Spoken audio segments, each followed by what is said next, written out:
Chairman senate Sadiq Sanjrani के खिलाफ तहरीके अदम एतमाद के मामले के बाद अपोजिशन लीडर शहबाज शरीफ की जेर सदारत अपोजिशन रहनुमाओं का इजलास हुआ, जिसमें तय पाया कि जो 14 सेनेटर्स हैं जिन्होंने धोखा दिया है उन्हें बेनकाब किया जाएगा। और उन्होंने कहा कि जिन जिन 14 अरकान ने अपना ज़मीर बेचा है उनकी निशानदही करेंगे। अपोजिशन अपनी सफ़ों में मौजूद इन 14 अफराद की निशानदही में कामयाब होगी या नहीं, इस पर सवाल है हमारा।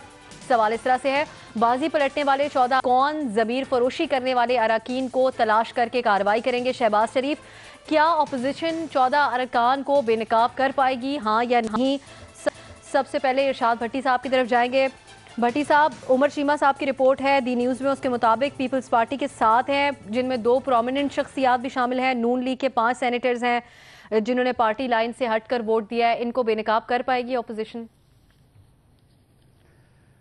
मेरी दुआ है कि ये जो नवाज शरीफ, शहबाज शरीफ, आसिफ अली जरदारी, बिलावल भुट्टो, मरियम नवाज, ये लीडरशिप किसी दिन बेनकाब हो जाए और हम उस पर मुत्तफिक हो जाएं। जो इन्होंने छांगे मांगे किए हुए हैं, जो रोज़ करते हैं, इनको बेनकाब करने की ज़रूरत है। ये बेचारों को क्या बेनकाब, गुलामों को क्या बेनकाब करना, ये ऊपर जो बैठे हुए हैं और कुछ भी नहीं होना। ये ऊपर सारे जो छांगे मांगे हैं ना, इन्होंने ही सारा किया। ये जो गुलाम सरवर, चौधरी गुलाम सरवर जीता था पंजाब असम्बली में, वोट नून लीग के कुछ ज़्यादा पड़ गए थे। नून लीग ने कोई बेनकाब किया था? और जो जरदारी साहब ने बलूचिस्तान और KPK में किया है, कोई बेनकाब हुआ है? ये बड़े जालिम लोग हैं, बेरहम लोग हैं, मौका परस्त लोग हैं और ये मुहिमजू लोग हैं। इनका कोई जमहूरियत से तल्लक नहीं, इनका कोई अखलाकियात से तल्लक नहीं। ये सारी उम्र यही करते रहे और यही इनके खिलाफ हुआ है। ठीक, न्याय साहब, बेनकाब करने से क्या फायदा होगा? मेरी वालदा मोहतरमा कहा करती थी कि बेटा जब कोई चीज़ चोरी हो जाती है, गुम जाती है, तो साथ एक तो नुकसान होता है, दूसरा ईमान चला जाता है।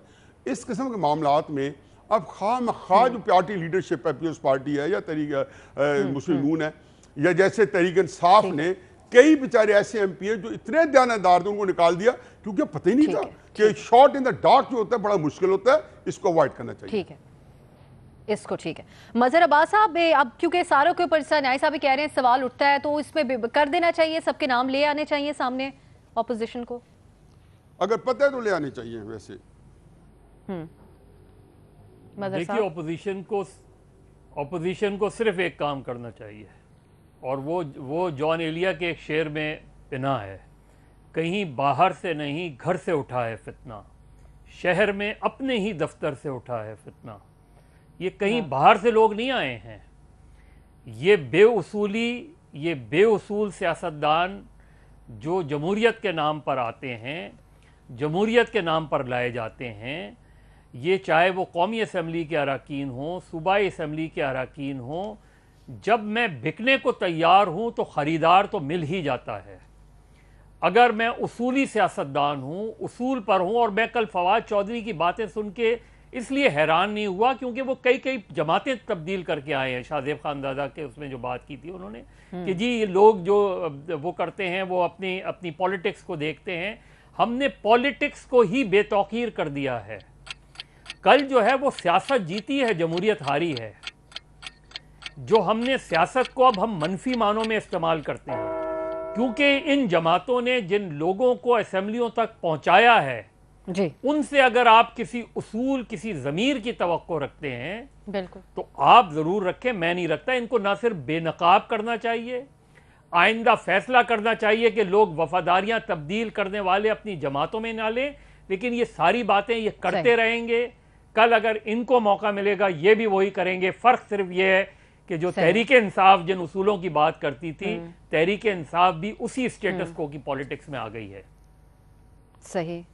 बाबर साहब, वफादारियां तब्दील करने वालों के हवाले से कोई अब लाहे अमल बनाया जा सकता है या नहीं हो सकता, इस सिलसिले में कुछ आपके ख्याल में? देखें जी, पिछले 20-25 साल से ये कॉन्स्टिट्यूशनल अमेंडमेंट भी कर दी कि जी ये 13वीं तरमीम आ गई कि पार्टी के हेड के स्लेव्स होंगे सारे। एक जमहूरियत को चलने के लिए ना एक जमहूरी कल्चर भी चाहिए। खाली इलेक्शन की बात नहीं है, खाली इलेक्शन प्रोसेस की बात नहीं है। एक डेमोक्रेसी का अपना ईथॉस है, एक उसकी एक वैल्यू सेट है जिसके अंदर आप पार्टी हेड को क्रिटिसाइज भी कर सकें। लेकिन हमें पता है ना कि यहाँ पे वो कल्चर नहीं है। ये बिकने बिकाने वाला एक कल्चर है, वो चल रहा है, वो चलता रहेगा। बेनकाब करना तो कोई प्रॉब्लम नहीं है। अगर उमर चीमा साहब को पता है और आधे जर्नलिस्ट को इस्लामाबाद में पता है कि कौन से वो लोग थे, तो ये पार्टी हेड्स को भी पता चल जाएगा, ऐसी तो बात नहीं है। लेकिन क्या कार्रवाई होगी? कोई कार्रवाई नहीं होगी, क्योंकि जब आप बड़ा बड़ा पैसा दे के पार्टी फंड के अंदर डाल के टिकट लेते हैं, आते हैं, तो फिर आप जिस काम के लिए आते हैं वही काम करेंगे ना। तो कार्रवाई शरवाई कोई नहीं होगी, आप कार्रवाई कोई नहीं होगी। मोई साहब, आपके ख्याल में बेनकाब करना चाहिए ऑपोजिशन को, इन 14 अफराद को? देखिए, पहले तो मैं अपने साथियों से एक सवाल पूछना चाहता हूं, क्या किसी के पास कोई सबूत है कि कोई पैसे लगे, किसी ने पैसे खाए, किसी ने पैसे दिए? मैं दोबारा दोहराता हूं बात, कोशिश करें समझने की, कोई पैसे की जरूरत ही नहीं पड़ी। और ये जो बेनकाब हो रहा है, और पार्टी लीडरान को पता है कि नहीं पता, गालिबन पार्टी लीडरान को इससे पहले ही पता था कि किसने क्या करना है, और गालिबन उनको ज्यादा अफसोस भी नहीं हुआ इस बात पे। तो पहले तो ये समझ लें, बस इस पे छोड़ता हूं। दूसरी बात मैं ये भी कर दूं, मुझे ये जो वफादारी का मामला है, इससे चिढ़ है। ये जो बात हम बार बार कर रहे हैं, अभी भी जमहूरियत तो सियासत जीती, जमहूरियत हारी। एक्चुअल मसला ये है, बुनियादी मसला ये है कि हमने एक शिक पास की हुई है कि जो पार्टी का लीडर कह दे, गुलाम उसका बन के उस पे हाँ कर दो। असल जमहूरियत ये है कि हर जो बैठा हुआ असेंबली में फर्द है उसकी मर्जी है। अमेरिका में वोट होता है तो यहां पे डेमोक्रेट रिपब्लिकन के साथ मिलता है, रिपब्लिकन डेमोक्रेट के इशू के ऊपर।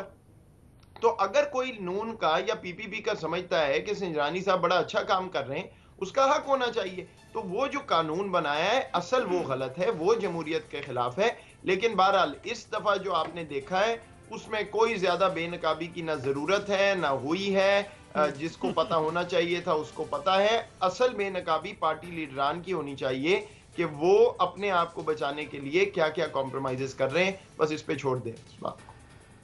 अच्छा, ये जो टीजर आप दे रहे देखते हैं, इसकी कोई बड़ी खबर आने वाले दिनों में बनती है कि सोचे समझे मंसूबे के तहत पार्टी लीडर्स के साथ? क्योंकि मोईद ने जी बाबर साहब, मोईद ने ये कहा है कि ये पैसों की क्या बात है। मैं आपको बताता हूँ, एक मैं बात बता दूं आपको। जब 2018 का इलेक्शन हुआ था, एक साहब जो इस वक्त रूलिंग कोalition के हैं, उन्होंने मुझे बताया, मुनासिब नहीं होगा कि मैं उनका नाम लूं, उन्होंने कहा कि जितना पैसा और जितने ब्रीफ केस इस इलेक्शन में चले हैं उससे ज्यादा कभी नहीं हुआ पहले। जो लोग जिस बेसिस के ऊपर नहीं, लेकिन ये कहानी 18 से स्टार्ट हुई है मोहित साहब, ये कहानी 18 से स्टार्ट हुई है ना। आप 19 को आइसोलेशन में नहीं देख सकते।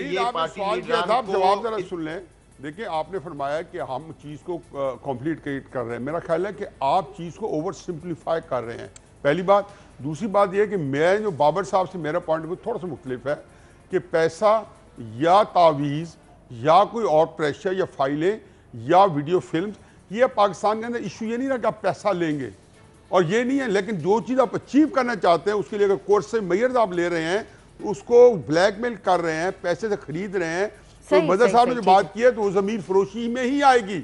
और तीसरी बात यह है कि ये मेरी गारंटीड कर ले कि किसी पार्टी के सरबराह को किसी का नहीं पता था, शक जरूर था हर एक को। आपका ये ख्याल है, मोहित साहब बहुत कॉन्फिडेंट है। बाबर साहब, आप मुकम्मल हो गई आपकी बात? बाबर साहब, वो कैसे एक मिनट मैं खाली ये बात कह रहा हूं कि आपको 18 से ये कहानी स्टार्ट हुई थी, 19 में चली थी। ठीक है, मदर साहब मुख्तसरन एक लाइन में ऐड कर दें, वक्त खत्म हो गया प्रोग्राम का। देखिए, वो ये सिर्फ मुख्तसर बात ये है कि वो कौन सा उसूल था कि 64 अफराद एक मिनट पहले खड़े होके एक चेयरमैन के खिलाफ तहरीक अदम एतमाद पेश करते हैं और उनमें से 14 लोग जो है वो सीक्रेट बैलेट में जाके तब्दील कर देते हैं। इसको मैं डेमोक्रेसी की डिफीट नहीं कहूंगा तो और क्या कहूंगा। वो भी पार्टी सरबराह आप सबसे कतकलामी की माजरत के साथ प्रोग्राम का वक्त मेरे पास खत्म हो। तमाम तजियाकारों की राय आपने जानी।